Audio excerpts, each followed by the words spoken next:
Hey there, it's Dr. Susan Pierce Thompson, and let's talk about safe or maybe wise versus unsafe or maybe unwise exceptions or deviations to your bright line eating plan or a plan of structured abstinent eating. People ask me all the time things like, I'm just not always hungry. Can I just sometimes not eat my third meal? Or can I just maybe switch my grain up to dinner sometimes if I'd rather have it at dinner? Or what about mints or gum? Can I just have those? People sometimes grab some food after dinner, like a handful of nuts is a common thing. I typically say, no, don't do that. No, I wouldn't do that. No, I wouldn't do that. Those are all things that I would call unwise or unsafe exceptions or deviations. And the reason is that they create something called intermittent reinforcement, which is a brain that hounds you for food.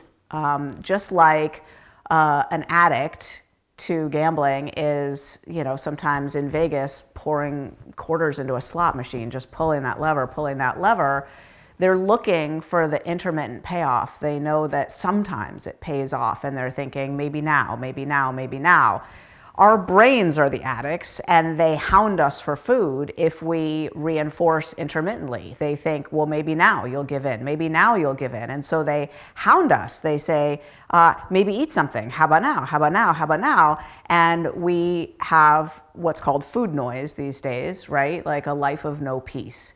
And the 4 bright lines that we follow in bright line eating, some of what they do is they lessen the food noise way down to levels like the GLP-1 medications create really, really low levels of food noise. They give us peace.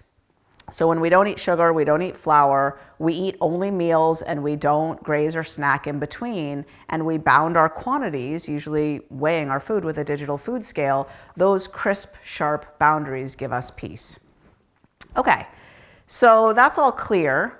Now I'm going to lay out some exceptions to that plan that I've found that people in bright line eating have found work for them. And let's look at why.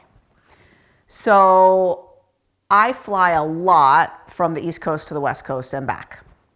And when I fly out to California from New York, I typically leave first thing in the morning, like a 6 a.m. flight. I often get up at 2 a.m. or 3 a.m. for that flight because I got to get to the airport by 4 a.m., blah, blah, blah.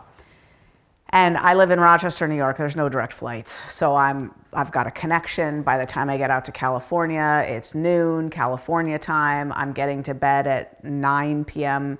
Pacific time, which is midnight, East Coast time. I'm living a long day. And I've learned to add a 4th meal. Now, if you just ask me, hey, sometimes I'd love a 4th meal. Can I just add a 4th meal? I would say, I wouldn't do that. That's not wise. But on travel day out to California, I do add a 4th meal. What's the difference? Hold that thought.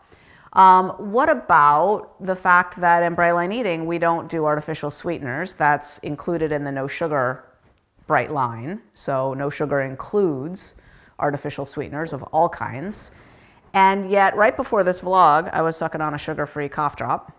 And I use sugar-free cough drops to keep myself from having a tickle in my throat and needing to cough or clear my throat when I shoot videos. I don't chew gum. I don't use breath mints. I've discovered that Listerine breath strips, no, those get super addictive for me. I tend to then have 2 at a time, 3 at a time, 7 at a time. Okay, I have to quit these. They don't work for me. Cough drops I use. What's the difference? Hold that thought.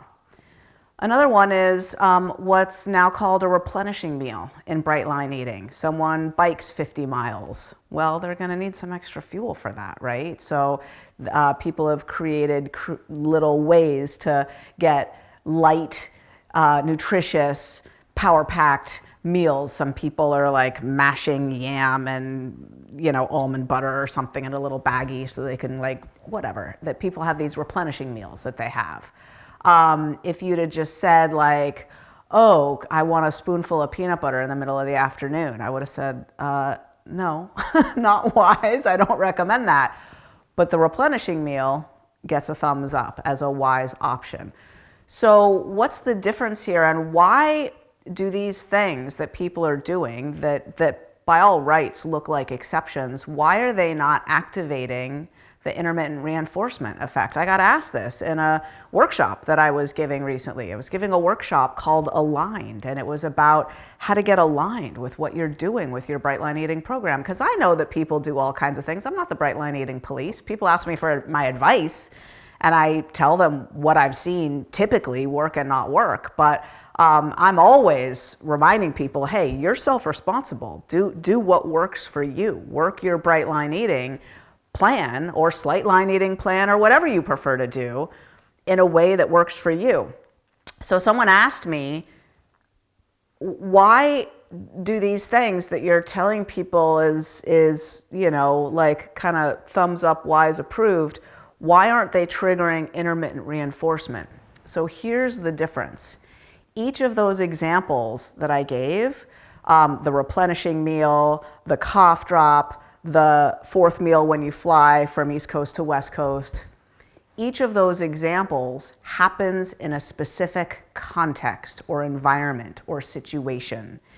It's as if it's not really a deviation, it's just a new rule. It's like, no sugar, no flour, this is my food plan, I always follow it. But if I'm flying from the East Coast to the West Coast, then I add a fourth meal. If I'm about to shoot videos and it's my profession and it would be a massive pain in the you-know-what if I happen to cough mid-sentence, because you know I don't script these things, right? There's no teleprompter here. I'm making this up on the fly. And yeah, if I were to cough mid-sentence, like it would be totally a bummer. I would not know where to pick back up again. I'd be tempted to start the whole video over, like no bueno. So I'm really trying not to cough. Okay.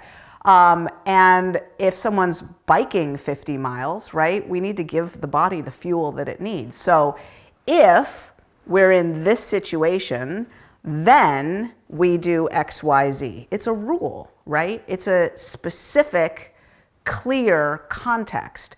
You'll also notice that in each instance, the motive is really pure. The motive is not to get a hit.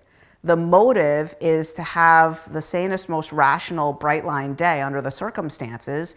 And there's no other better way to achieve that, right? Like you've exhausted other options and you actually need, you know, you need to carve out a new rule for that kind of circumstance, right? In all of the other things I was mentioning, like I want to chew some gum, I want some peanut butter in the afternoon, I'm going to take a handful of nuts after dinner, those all have a more addictive motive and there's no specific context to them. They're just willy-nilly. They're just like, well, sometimes I'd like to have an extra meal or whatever, right? So yeah, it turns out that it can really work well to create a rule under certain circumstances to handle an environment that's different. So in the slot machine case, the reason it doesn't trigger intermittent reinforcement is it's as if there's a slot machine across the street that pays out always and a slot machine right here that pays out never. And you know which one to go to, right? It's a different environment. It's a different context. Your brain knows that if you're flying from Rochester, New York to California on a 6 a.m. flight, you're gonna get a fourth meal. And the brain's gonna ask for it, the brain's gonna expect it, and it's gonna pay out, it's gonna happen. And when you're now living in Rochester, New York, waking up, having a regular day, the brain's never going to ask for more food under those. It's not going to say, can I have a fourth meal now? Can I have a fourth meal now? Because it's now in that other casino across the street that never pays out. So it's like, why would I bother asking now? The slot machine doesn't pay out, right? My brain doesn't ask me for Listerine breath strips or for gum or for cough drops if I'm not about to shoot a video or I'm not actively coughing with a massive tickle in my throat, right? My brain knows better. I don't just have cough drops willy-nilly. And here's the final thing I want to say about this. Be careful with your if-thens, because if you start making them all the time, you will, if you're an addict like me, and I'm just going to say how my brain works. If you're an addict like me, you'll start to have the symptoms that need the drug. You'll start to be like, oh, I sure need an extra meal on days like this. Oh, I sure need some fruit with my meal when I go out to this friend's house because it's just so hard that they all have dessert and I don't get any, so I need to add fruit then.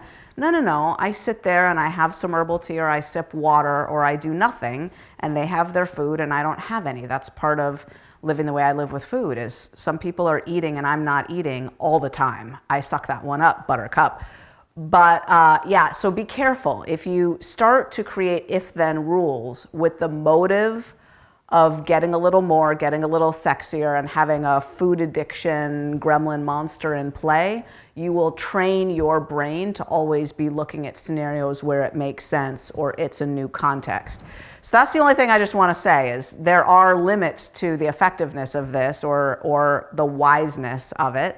But there's a rationale why some of the exceptions or deviations that have emerged in our community as being effective are effective. And I just wanted to explain the science of how that works to you, because I know that y'all like the science. All right, that's the weekly vlog. I'll see you next week.